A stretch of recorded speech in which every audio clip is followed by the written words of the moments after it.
Bueno, este libro, Literatura de Mujeres, una mirada del feminismo, lo que he hecho es compilar todos los trabajos relevantes que he escrito en los últimos 20 años sobre literatura de mujeres. Están aquí trabajos sobre Juana de Asbaje, Sor Juana Inés de la Cruz, Flora Tristán y Simone de Beauvoir, que estas son tres figuras que me interesaron desde joven, ¿no? Y me parece, digamos, que cuando hacen esta relación de feminismo y literatura, que la han desarrollado mucho más las españolas, por ejemplo, digamos, el itinerario es distinto, porque ellas empiezan con Mary Wollstonecraft, ¿no es cierto?, en el siglo XVIII, que no en diálogo, sino en ruptura con Rousseau, escribe el libro Vindicación de los Derechos de la Mujer, que básicamente es un trabajo sobre la necesidad de educación de las mujeres. Y luego de Vindicación sigue Flora Tristán, y luego hay todo un itinerario, ¿no?, posteriormente con Simone de Beauvoir. Entonces, lo que nosotros repetimos como feministas en este sector del feminismo más, digamos, clásico, es como que la gran fundadora es Mary Wollstonecraft. Y yo digo, no, porque antes de Mary está Sor Juana. Y tiene que ver con que construimos una historia, ya sea de la literatura o de las artes o la historia de los movimientos, muy referidos a Europa, sin tomar en cuenta, digamos, que en el caso de Sor Juana, a mí me parece que es una precursora del feminismo, que se anticipa incluso a Mary Wollstonecraft, ¿no? Son textos, la mayor parte publicados, que es el interés que he tenido por la crítica literaria feminista, lo que las feministas, sobre todo en América Latina y sobre todo en México, han venido haciendo en los últimos años. Y otro tema que a mí me pareció interesante es lo que es la teoría de la recepción en la literatura. Ya es otra mirada. Acá no estamos hablando qué significa escribir como mujer o qué significa escribir como hombre, que era el debate en los últimos 30 años. Ahora más bien es, digamos, qué significa leer como mujer, ¿no? Y, yo que soy una lectora, ¿no es cierto?, siempre me he preguntado por qué me tengo que identificar con tanto personaje femenino desvalorizado, subordinado, ¿no?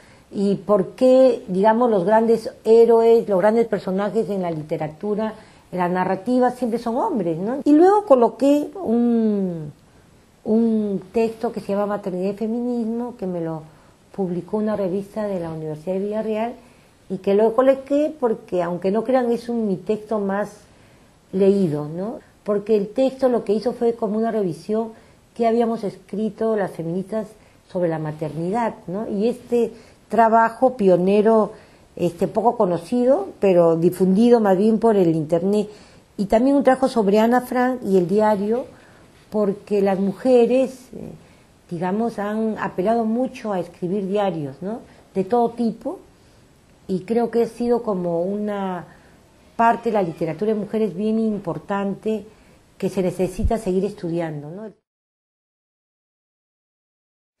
Que partió inicialmente de los textos de Endiosas y Hombres de Guarochirí, pero como también decía el título, no las nombraba las diosas, a pesar que las diosas en los manuscritos son sumamente importantes, y incluí el texto y otro texto que es un poquito aburrido, pero que es sobre el personaje de Curicoyor, el personaje que llega hasta la llanta, ¿no? Y más bien lo que yo trato de explicar aquí es cómo, digamos, a través de las crónicas hay personajes femeninos que van desde la colonia hasta la república, ¿no? Y que se van, por lo que es la literatura oral, se van transformando, pero es el mismo personaje inicial.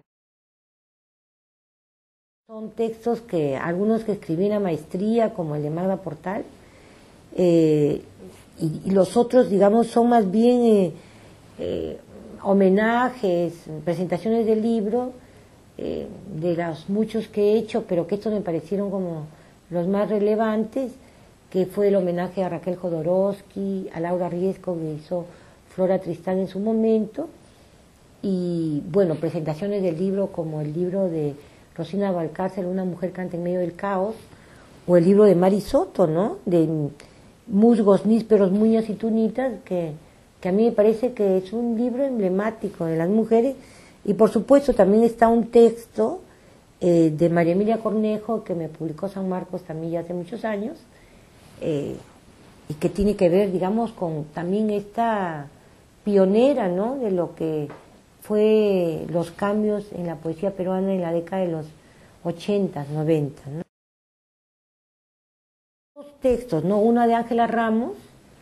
Ángela Ramos es una de las pocas que es testigo cuando se otorga el voto femenino en el año 55. Entonces, en sus memorias, en sus textos, en sus crónicas, ella cuenta cuál fue el impacto en las mujeres en la época, sobre todo las mujeres de Lima. Un trabajo sobre Esther Castañeda, que creo que fue una de las, en lo que es crítica literaria en nuestro país, fue una pionera, abrió el primer curso o cátedra de la mujer en San Marcos, y dedicó casi toda su vida a estudiar lo que es el siglo XIX. Y termino con un texto sobre Laura Riesco, a quien tuve también el privilegio de conocer a Laura, y que es, digamos, el homenaje que Flora hizo con la Cámara del Libro en una de las ferias del libro después que falleciera, ¿no? Entonces, lo que digo, es un libro que a mí me hubiera gustado tenerlo cuando tenía 20 años y empecé a estudiar en San Marcos. Me hubiera gustado tener un panorama de qué cosas habían de mujeres, sobre el feminismo, y que me hubieran servido en ese momento. Entonces, esto que a mí me demoró 20 años en leer, conocer, escribir, mirar, ver, comparar qué habían hecho las mexicanas, por qué no hay una crítica feminista en Perú como lo hay, ¿no?, en otros países. Eso que yo me demoré más de 20 años en conocerlo, está de alguna manera en el libro, para compartir con las mujeres, con las feministas, bueno, también con los jóvenes que les interese conocer, digamos, que también en el campo de la literatura hay discriminación, hay desigualdades, hay poco reconocimiento, sigue siendo invisible en muchos momentos el trabajo de las mujeres, y creo que siguen habiendo grandes deudas. Digamos, no es solamente las mujeres que son poco estudiadas o poco reconocidas, también hay otros sectores dentro de la literatura poco estudiados, ¿no? Que creo que hay que hacer el esfuerzo de tomarlos en cuenta.